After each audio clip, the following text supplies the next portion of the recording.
اب تک ذکر رسول بھی ہوا اور ذکر آل رسول بھی ہوا. آج بہتر محسوس ہوا کہ اس جماعت کا ذکر بھی کیا جائے جسے اللہ رب العزت نے ان کی زندگی میں اپنی رضا کی سند عطا فرمائی، جنہیں کہا جاتا ہے اصحاب رسول. عظمت صحابہ پر پہلا جملہ یہ ہے کہ اسلامی سال ماہ محرم الحرام سے شروع ہوتا ہے. اس بات کا حکم نہ تو قرآن مقدس کی کسی آیت کریمہ کے اندر موجود ہے اور نہ ہی سرکار دو عالم علیہ السلام کے کسی فرمان میں اس بات کا حکم موجود ہے کہ تم نے اپنے سال کا آغاز ماہ محرم سے کرنا ہے. میرا خیال ہے آسان سی بات ہے. اپنے سال کو، اسلامی سال کو محرم سے شروع کرنے کا حکم نہ تو ہمیں اللہ رب العزت نے قرآن میں دیا اور نہ ہی سرکار دو عالم علیہ السلام کی کسی حدیث مبارکہ میں یہ ارشاد، یہ فرمان یا یہ حکم موجود ہے کہ تم اپنے سال کا آغاز ماہ محرم الحرام سے کرو. اگر حکم نہ خدا کا ہے نہ مصطفیٰ کا ہے تو پھر ہم اپنے سال کی ابتدا محرم سے کیوں کرتے ہیں؟ پہلے سوال سمجھ لیں پھر جواب کا مزہ آئے. حکم تو نہیں ہے، پھر ایسا کیوں؟ یاد رکھیں، مدینہ منورہ کے کچھ تاجر حضرات وہ سیدنا فاروق اعظم رضی اللہ تعالیٰ عنہ کی بارگاہ میں حاضر ہوئے اور کہنے لگے حضور ہم نے سال کے بعد اپنے مال کی، کاروبار کی کلوزنگ کرنی ہوتی ہے مگر ہمیں سمجھ نہیں آتی کہ ہم آغاز کہاں سے کریں. دیکھیں میں اس شخصیت کا ذکر کرنے لگا ہوں، ان شیطان یفر من ذل عمر، یہ آتا دیکھ کر شیطان راستہ چھوڑ دیتا.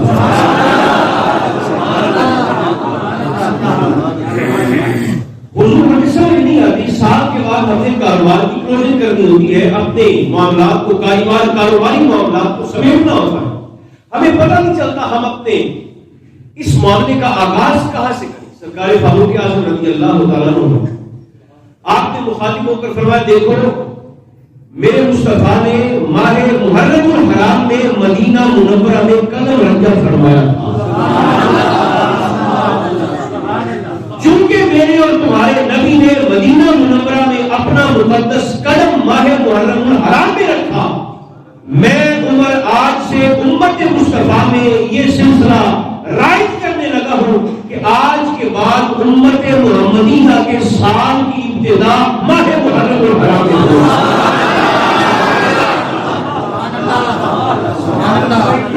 بڑی سادہ سی بات ہے، جس کی عمر سے نہیں بنتی وہ اپنا کیلنڈر چھاپ لے.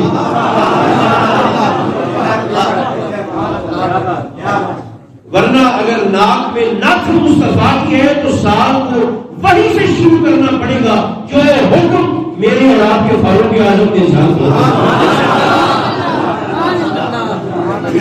ایک جملہ مجھے پڑھنے کی اجازت دے، اگر زبانیں کھل کی ہیں تو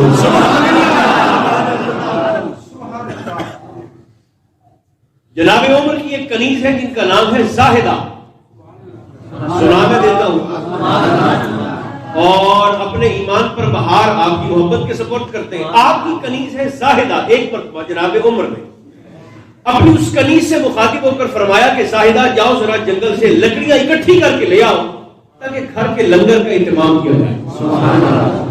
زاہدہ نہیں، صبح سے لے کر شام تک جنگل میں محنت کرتی رہی، چونکہ خدمت میں حریص تھی.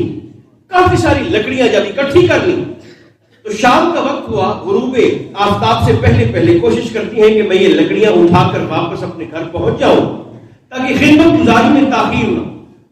اب مسئلہ یہ بنا کہ لکڑیوں کا گٹھا کافی بڑا تھا، اسے اٹھانا چاہتی ہیں تو وہ اٹھایا نہیں جاتا، زیادہ جمع ہو گئی.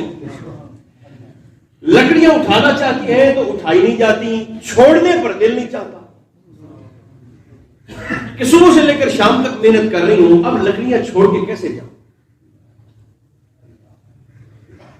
بڑے گھروں کے نوکر بھی ناز والے ہوتے ہیں.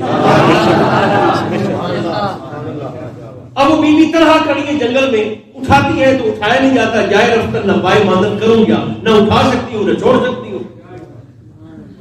اچانک دل میں خیال آیا، وہیں کھڑے کھڑے لکڑیوں کا گڈھا وہیں چھوڑا اور آسمان کی جانب چہرہ اٹھا کر مخاطب ہو کر کہنے لگی، تیرے عمر کی نوکرانیاں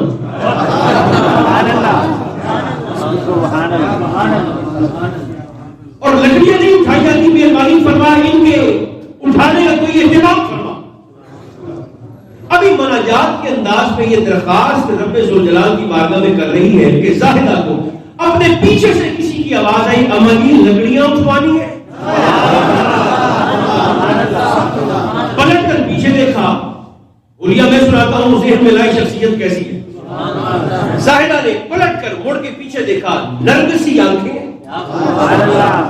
کنگریالے، کالے سیاہ لمبے لمبے بال، خوبصورت نورانی چہرہ، خوشبو کے گلے، اور لگتا تھا کہ جیسے آفتاب زمین پہ اتر آیا.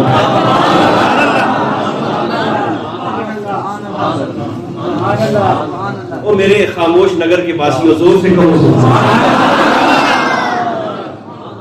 ایسے مڑ کے دیکھا زاہدہ نے، وہ نوجوان کھڑا ہے. اس نے کہا اما جی لکڑیاں اٹھوانی؟ آپ نے فرمایا اٹھوانی تو ہے، تو کون ہے؟ اس نے کہا میں ایسی خدمت کے لیے آیا ہوں، مگر ایک کام آپ کو میرا کرنا پڑے گا، ایک کام میں آپ کا کروں. زاہدہ نے کہا بتائیں. اس نے کہا جب مدینہ منورہ میں جائے نا تو سرکار فاروق اعظم رضی اللہ تعالیٰ عنہ کو میری طرف سے آپ نے سلوٹ کرنا ہے، میرا سلام دینا ہے آپ نے.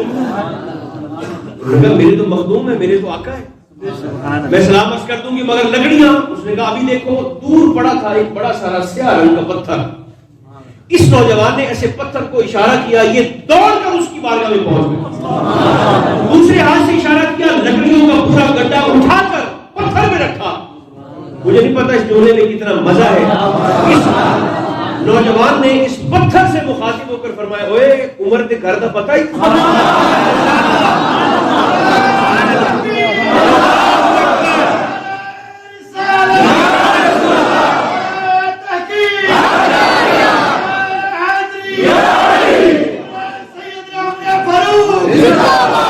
جس کے گھر کو جنگل کے پتھر کی جانتے ہیں اس کو فاروق اعظم کہتے ہیں. اس نے زبان حال میں کہا جی جانتا ہوں. اس نوجوان نے کہا جاؤ پھر چھوڑ آؤ. آگے آگے وہ پتھر چل پڑا، لکڑیوں کا پورا گڈھا اٹھا کر پیچھے پیچھے زاہدہ آ رہی ہوں. مدینہ منورہ جب شہر میں پہنچے، اتفاق دیکھیے سامنے سے سرکار فاروق اعظم تشریف لائے.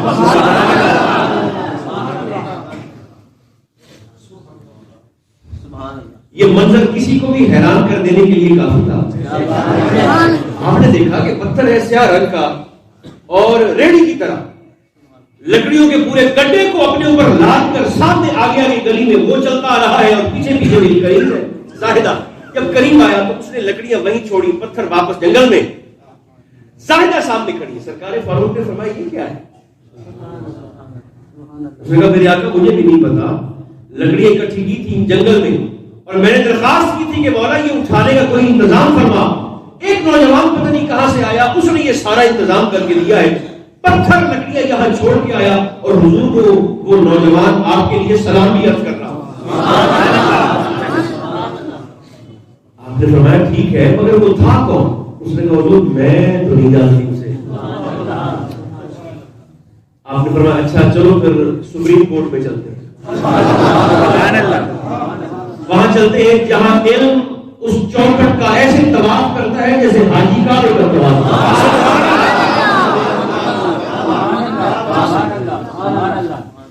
آپ چلتے ہوئے تشریف لائے، زاہدہ پیچھے پیچھے ہے. وہ اتنے فاصلے پر ہمارا سامنے وضو خانہ، اتنے فاصلے پر مسجد نبوی شریف پہ جب حاضر ہونے لگے، میرے اور آپ کے کریم آقا تشریف فرما ہے، ان کی نگاہ پڑی چہرہ مصطفیٰ پر اور سرکار دو عالم علیہ السلام کی توجہ مبذول ہوئی چہرہ فاروق پر. بے ساختہ سرکار کے مقدس چہرے پاک پر تبسم پھیلا اور سرکار نے کیا فرمایا؟ سرکار ارشاد فرماتے ہیں عمر یہ پتھروں کو کب سے مرید کر لیا ہے.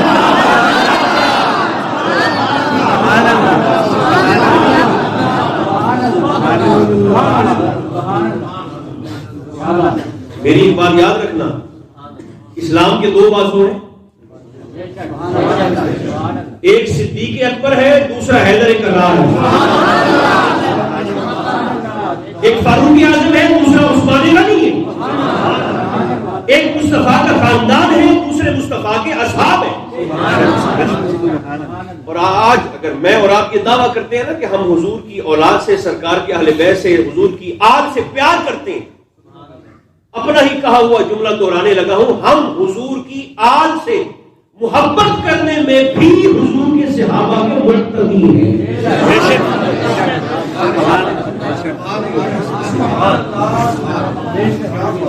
ہمیں سرکار کے صحابہ نے سکھایا ہے کہ مصطفیٰ کی اولاد سے، خاندان سے پیار اور وفا کیسے ہوتی ہے، کیسے کی جاتی ہے۔ آقا نے فرمایا عمر پتھروں کو کب سے تابع کر لیا ہے،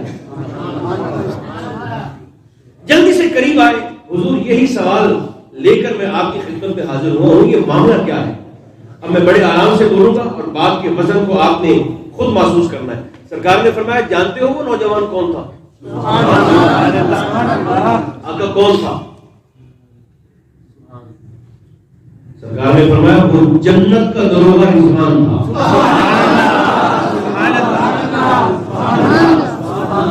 سبحان اللہ۔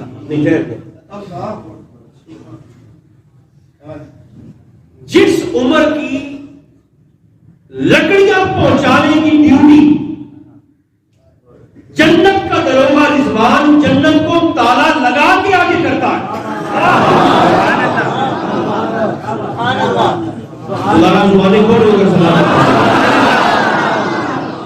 جنت کا چوکیدار جنت کو تالے لگا کر جس عمر کی لکڑیاں پہنچانے کی ڈیوٹی کرتا ہے، رکھو ساتھ میں قرآن، قیامت کے دن یہ جنت کا چوکیدار عمر کے منکروں کو جنت میں داخل ہونے دے گا۔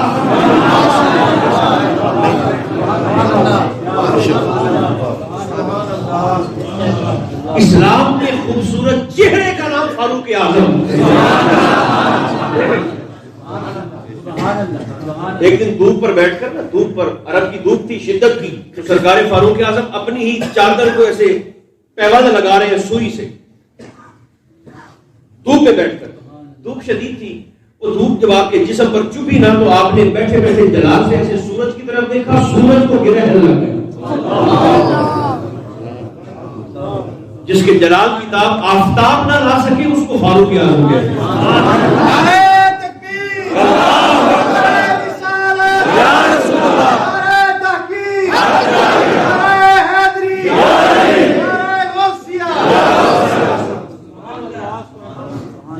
کہیں تو ایک حدیث پاک اور نہیں رکھا۔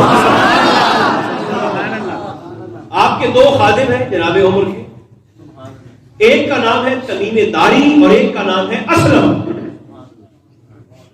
دو غلام ہیں، تمیم داری اور جناب مسجد نبوی شریف ہے، اینٹ کا تکیہ ہے اور 22 لاکھ مربع میل کا حاکم اینٹ کے تکیے پہ سر رکھ کر اوپر پیوند والی پھٹی ہوئی چادر لے کر چمڑے کا کوڑا پاس رکھ کر مزے سے میٹھی نیوز ہو رہا۔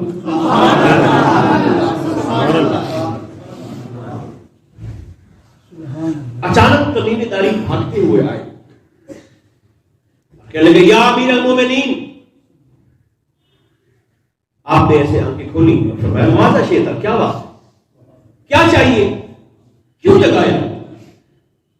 اس نے کہا حضور مدینہ کے باہر سے ایک غار سے آگ نکل کر مدینہ منورہ شہر کی جانب پڑ رہی ہے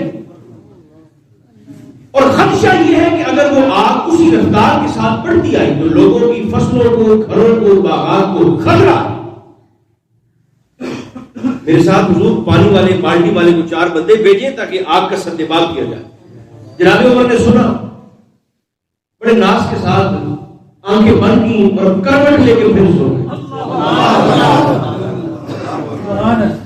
تمیم پلٹ کے طرف سے آئے، حضور شہر جل جائے گا، میرے ساتھ بھیجے کسی کو۔ آپ نے آنکھیں کھولی، سنا، آنکھیں بند کی، کروٹ لے کے پھر سو گئے۔ وہ پلٹ کر تیسری بار آئے، حضور جب شہر جل جائے گا پھر بیدار ہو گئے؟ سرکار مہربانی فرمائے میرے ساتھ کسی کو بھیجے، آگ آ رہی ہے۔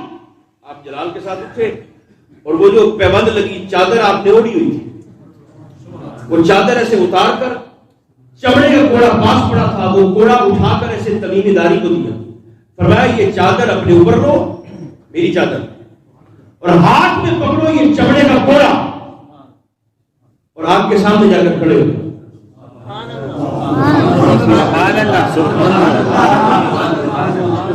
یہ کپڑا ہے، یہ چمڑا ہے، آگ جلا دیں گی۔ فرمایا میرے چادر کا، میرے چمڑے کا حیا کر کے آگ نہ پلٹے، مجھے محمد کا غلام لگے۔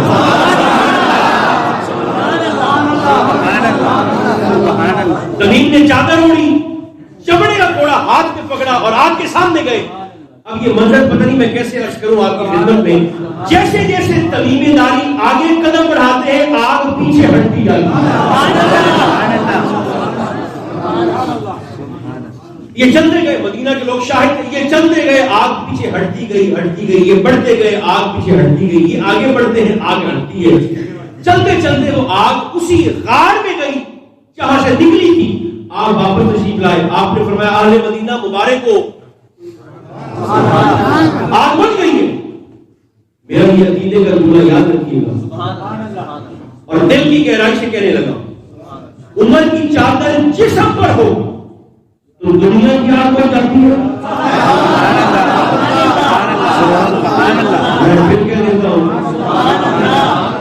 عمر کی چادر جسم پر ہو تو دنیا کی بڑھ جاتی ہے، عمر کی محبت دل میں ہو تو عقبہ کی بڑھ جاتی ہے۔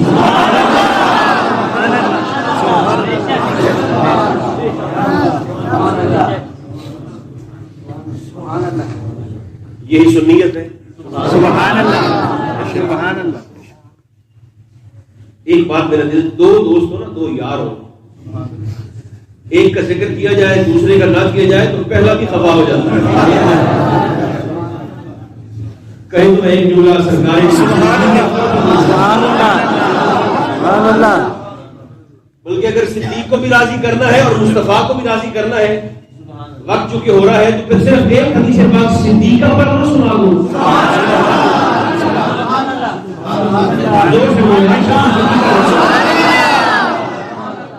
سبحان اللہ۔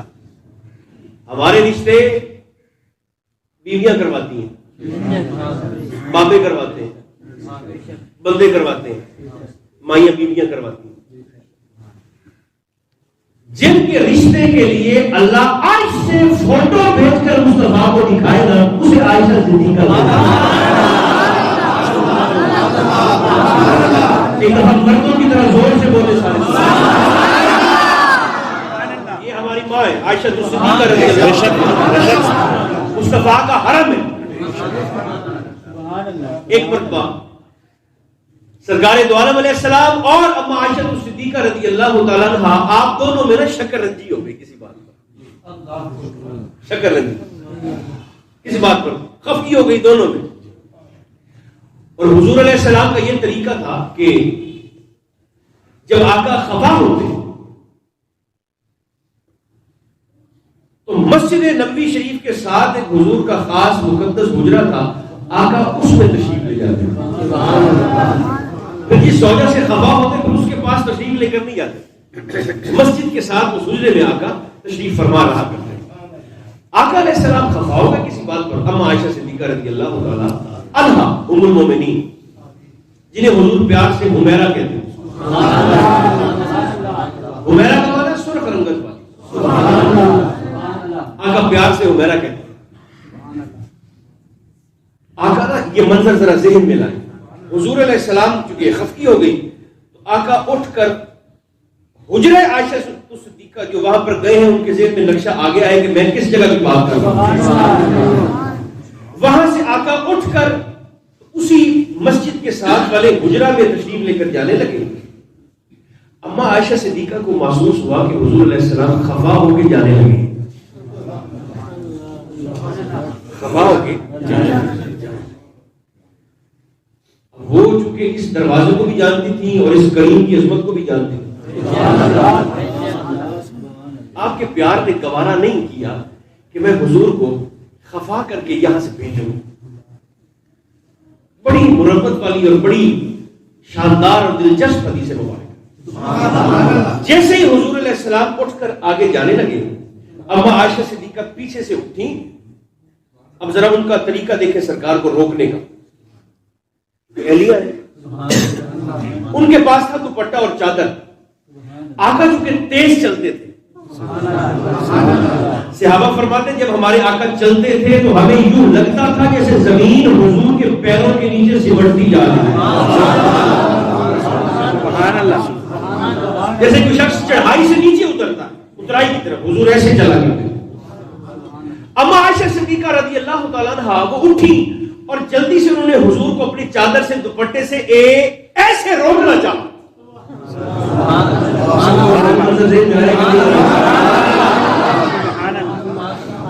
درخواست کی تو سرکار نے مانی نہیں. حضور جا رہے ہیں، چل رہے ہیں. ایسے کر کے آپ نے روکنا چاہا. میں پڑھ کے حیران ہو گیا، پتہ نہیں میرے آقا اس کو کس کیفیت میں تھے. آپ نے دوپٹہ ایسے کر کے روکنا چاہا، چادر وجود مصطفیٰ سے چھن کے باہر آ گئی. ایسے آقا چل رہے ہیں. جناب عائشہ صدیقہ کو محسوس ہوا کہ ایسے تو نہیں بات بن رہی، تو خفا ہو کے جا رہے ہیں. آپ فرماتے ہیں میں نے سوچا کیوں نہ اسی ذات سے رابطہ کروں جس نے میرا رشتہ کروایا ہے. میں نبی کا حرم سنا رہا ہوں آپ کو. جب چادر سے بھی بات نہیں بنی، منت سے بھی، درخواست سے بھی بات نہیں بنی، تو پھر میں نے جلدی سے مصلی بچھایا، سر رکھا سجدے میں، اور میں نے دعا، التجا، منت، مناجات کے انداز میں عرض کی میرے مولا تیرے بھی محبوب اور میرے بھی محبوب خفا کے جا رہے ہیں، مولا مہربانی فرما. ایک قدم میرے آقا کا مسجد نبوی شریف میں تھا اور دوسرا قدم حجرہ عائشہ صدیقہ میں تھا کہ جبریل حضور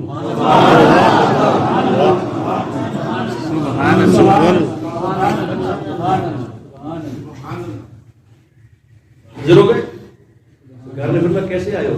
حضور اللہ فرماتا ہے پہلے عائشہ سے صلح فرمائے پھر میری مسجد میں تشریف لائے.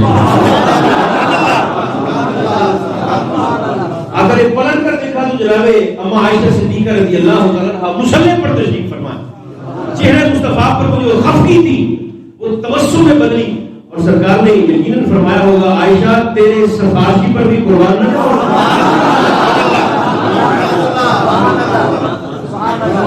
یہ میرا جملہ محبت سے قبول فرما لیں. آخری جملہ ہے، جس کی خاطر میرے نبی کے اٹھے ہوئے قدم واپس پلٹ آئے اس کو عائشہ صدیقہ کہتے ہیں.